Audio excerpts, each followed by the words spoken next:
we're going to go ahead today and talk about some best practices with regards to procurement.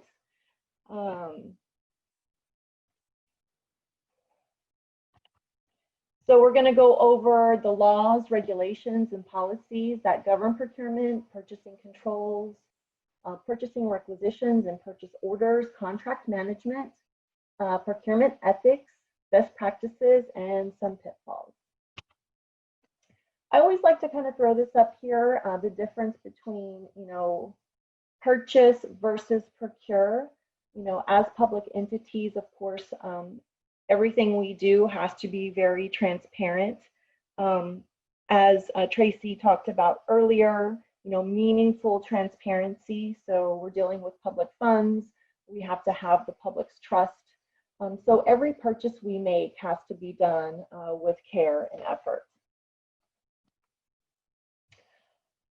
With regards to our board policies, just know that they're broken out into sort of 3 categories. You have your legal policies. Those consist of our federal laws, our state laws, court decisions, all of that based directly on governing statutes. So you have included in there is the Texas Education Code, the Texas Government Code, Texas Local Government Code, and when we're dealing with our federal monies, we also have the Edgar Uniform Guidance that we have to follow. Then we also have our local policies, which reflect the decisions made by the school board. And then you have some exhibit documents. So you might have some additional forms or charts or other kinds of supporting information that support those local or legal policies. When we come to our state statutes, that is the law, right? Laws that we have to follow with regards to procurement. There are actually over 120 state laws controlling purchasing operations in governmental entities. So that's a lot of laws to keep track of. But I would say the one we refer to most often, you'll find in Texas Education Code 44.031 through 44.047, and that covers your purchases and contracts.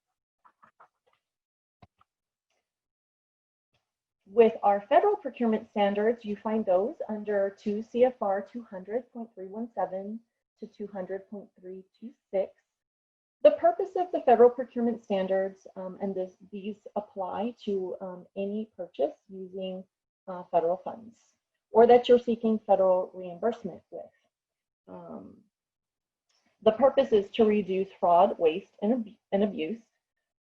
And you need to ensure that you have the backup documentation for these purchases. The backup documentation needs to ensure that the purchase is reasonable, it's allowable, it's necessary, and it's allocable. So make sure you are somehow keeping track of that and documenting that for audit purposes, because you may be required to supply that information. So with all these laws and regulations and policies, which do you follow? Because sometimes there are conflicts. So when that happens, you always want to follow the most restrictive applicable federal, state, or local rule. So you're going to go with the strictest one. Now to kind of put this all into a chart, this is kind of laid out for you as far as the purchase method and threshold, the documentation that is required, the required forms, if a formal procurement process is required or has to be followed, if it requires board approval, and then if there are any advertising requirements for the newspaper. So that's all kind of laid out for you in a nice little chart. Also, if you're obtaining any informal quotes, you want to make sure you have a way to document that. If you don't have an online procurement system that you use, which is most efficient and effective. If you don't have that, just make sure that you are somehow keeping track of those or noting them and documenting them. So this is just a sample, sort of an informal quote, little spreadsheets. So the importance of effective procurement management, we're going to go over a few things.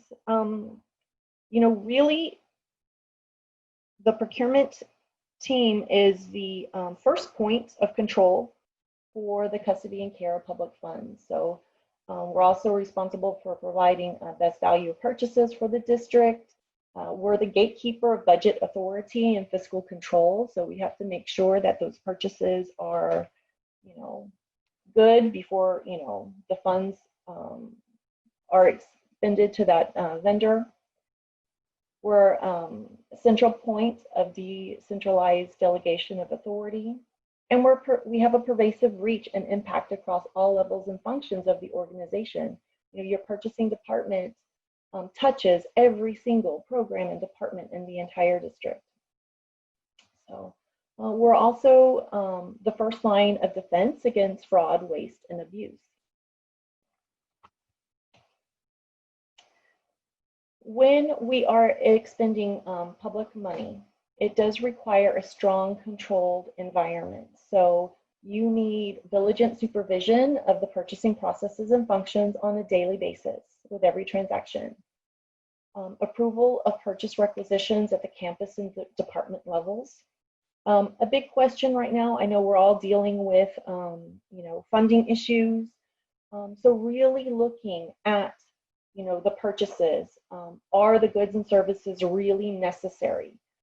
Do you really need it? Is it something we're just buying because we buy it every year? We might need to revisit some of those purchases and reevaluate the necessity. The purchasing director or other designated official should review for compliance before approving POs for issuance to vendors.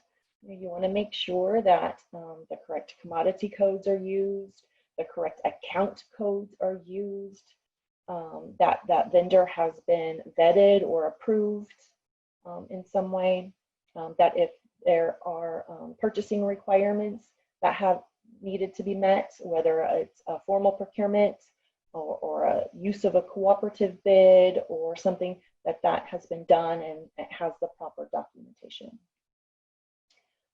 Also really important is the segregation of duties among purchasing and accounting personnel. So you definitely want to make sure that not one person has full reign of all of it, because that you just open yourself up to fraud. And then of course the maintenance of the purchasing files and records is very important for audit purposes. And a lot of these points have been taken from the Texas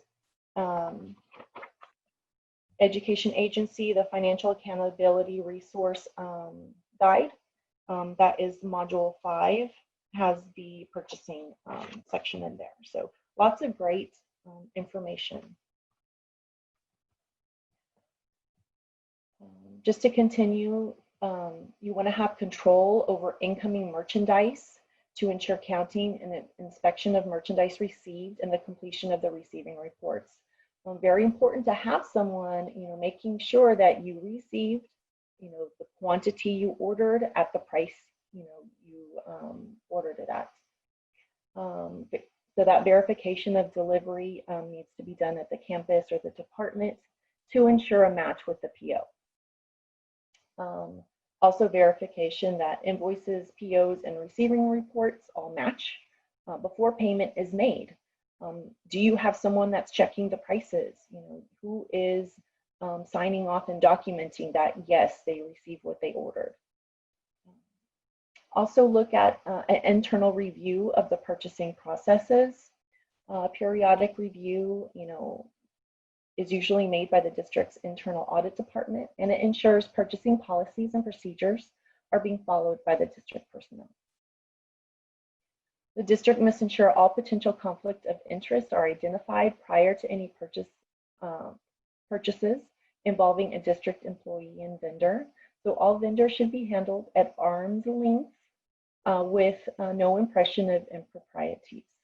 So, we always want to maintain good vendor relations, but you always want to also kind of keep that line in the sand, drawn and keep that arm's length relationship so that there's no perceived conflict of interest. Sometimes there may not be a conflict of interest truly, but again, what is that perception? And that's where we kind of lose the public's trust at times. So our purchasing manuals, very important, of course, that you have a purchasing manual. Just a few quick points here. It should be simple, accessible, and relevant. You want to make sure it promotes consistency in the procurement processes throughout the district. You want it to be a living document so that it's continually updated. And as rules or regulations change, that those are included. And when it comes to your federal procurement standards, you want to make sure that you either include it in this purchasing manual or you have a separate one. And just, the takeaway really is make sure that your district practices align with the procurement manual, because that's what auditors will be checking. Where's your policies and procedures, and is that what you are following? So that's what they'll be testing. On your purchase requisitions, very important that they have enough information in there that the person reviewing it can clearly understand, the who, what, when, where, and why. Who it's for, what it's for, how many, what is the price, when, where, why.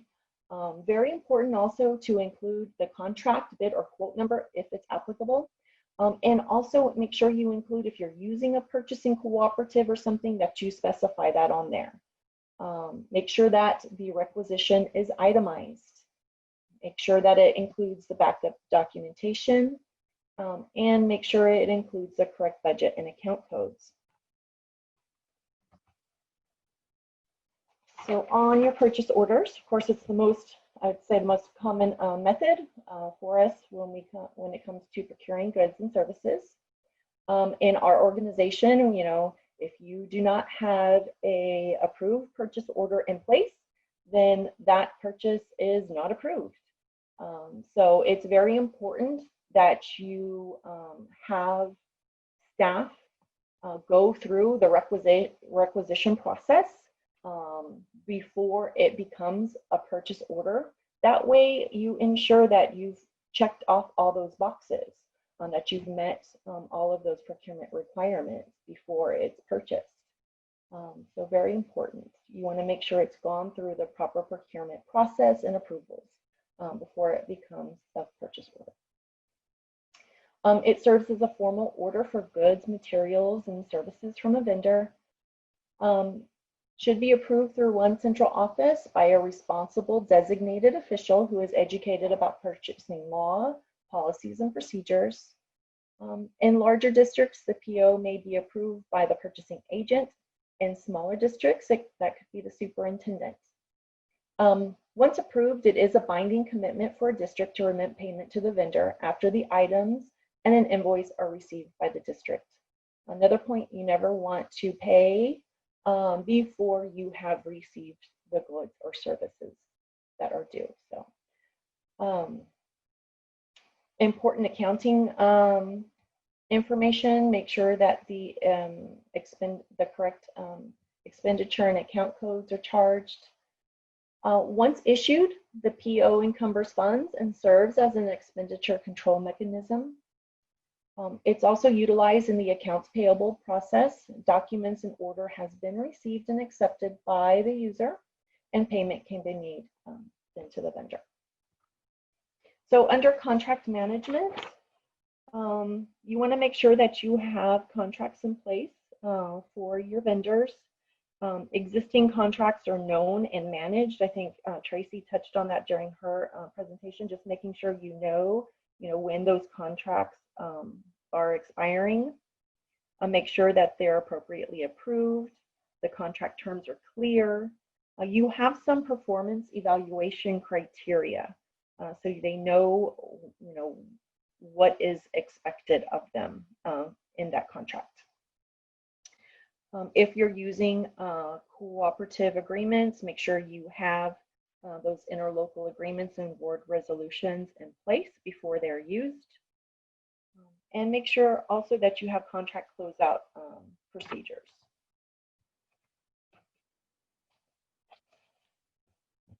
You want to try to use some standard contract terms and conditions. That way, it kind of helps make sure that those important contract terms don't get left out. Ensure the appropriate approval of amendments and contract modifications. Make sure you have those in writing and you keep those with the original contract. Include an auditing clause in the contracts because it is, that you might need to be able to audit those, and you want to make sure that you include that in the contract. Another best practice is to onboard vendors to ensure compliance with internal policies, procedures, and ethical standards. And you can risk rate vendor contracts based on complexity, vendor history, and dependence on service. You want to monitor the contracts and identify the expiration and renewals in advance. So that way, if you need to, if you have renewal options, you're able to do those before the expiration. Or if you need to go out and secure another contract, that you have time to do that before the contract expires. Also determine that all contract terms are complete prior to final payment, so make sure that they have met everything they need to. Maintain and update an active contract listing regularly. This should be a living document that you're continually updating. And also complete vendor performance evaluations timely. One way we do this is we, before we're getting ready to submit or consider a renewal or even a rebid on a contract, we do solicit performance evaluations for those vendors from our cooperative members. So a couple consequences of poor contract management, just limited access to vendors and open market talent. Maybe you're not obtaining best value. You risk sort of reputation or media coverage, budget overruns, running out of funds before your project is complete, overextended or incomplete contract obligations. You could have increased scrutiny and oversight by auditors and regulators. You could have decreased funding if you are found to mismanage, for instance, federal funds or state funds. They could withhold then those for future funding opportunities. And criminal penalties also. Just to touch really quickly on procurement ethics. Ethics is a really big part of procurement. It's sort of the foundation of our purchasing functions. We want to develop good vendor relationships that avoid the appearance of any favoritism or misconduct. Penalties for violation of purchasing laws and ethics can include criminal prosecution and loss of employment opportunities. Purchasing personnel are really held to the highest standards, and that extends also to your board of trustees, your superintendents, employees, or agents who exercise the discretion in any planning, recommending, selecting, or contracting of a vendor. Here's just a few statutes and regulations that govern procurement ethics. So just some best practices: avoid any conflict of interest or unethical behaviors. You want to annually review these policies and include it in training for new employees. All employees that have a role in the purchasing process should be reminded annually to complete conflict of interest forms if a conflict exists. Any forms with a conflict should be reviewed by the appropriate level personnel, and all completed conflict of interest questionnaire, conflict of interest statement forms showing a conflict must be posted online. So just ensure that y'all are following through with that. You want to know and obey the letter and the spirit of the laws governing purchasing, and certainly remain alert to any legal ramifications. Discourage purchasing involvement in employer-sponsored programs of personal purchases that are not business related. Avoid the appearance of unethical or compromising practice in relationships, actions, and communications. You want to refrain from any private, business, or professional activity that would create a conflict between personal interests and those of your employer. Also refrain from soliciting or accepting money, loans, credits, discounts, gifts, entertainment, favors, or services from a present or potential supplier. Do not accept any gifts unless allowable by district policy. Handle confidential proprietary information with due care and proper consideration of ethical and legal ramifications and governmental regulations. You want to always promote positive supplier relationships. I also included here, I thought this was a really great handout. I think I got it at the last in-person TASBO conference, but I thought it was a really nice, just sort of summary of some red flags to look out for when it comes to procurement and fraud. So I think this is good just to be alert of and be aware of. And then also this one on collusion. So I'm not going to go over it. I know it's a lot of information, but just in case you want to take a look at that. So some procurement best practices. You want to make sure that you try to automate as much as you can your workflows and approvals. Require requisitions for all purchases. Establish clear evaluation criteria for vendor selection. When you don't have clear evaluation criteria set up, you know, that's where you get those vendor protests. That's where you get those vendors, you know, mad or upset, and they want to know why they were not selected. So make sure you have that and you keep that documentation. Make sure you maintain your vendor list. Encumber funds at PO issuance. If a purchasing cooperative contract is used, make sure you specify the name and bid number on the PO. And always make sure you have verification of a three-way match before payment is made. So you want to take the vendor invoice, you want to verify that pricing against the contract. Then you want to verify that against the purchase order and also the receiving report. We need to track purchases by commodity codes. You want to monitor and close out any open or blanket POs timely. Review new vendor setups and vendor changes. Periodically review spending by commodity code and vendor.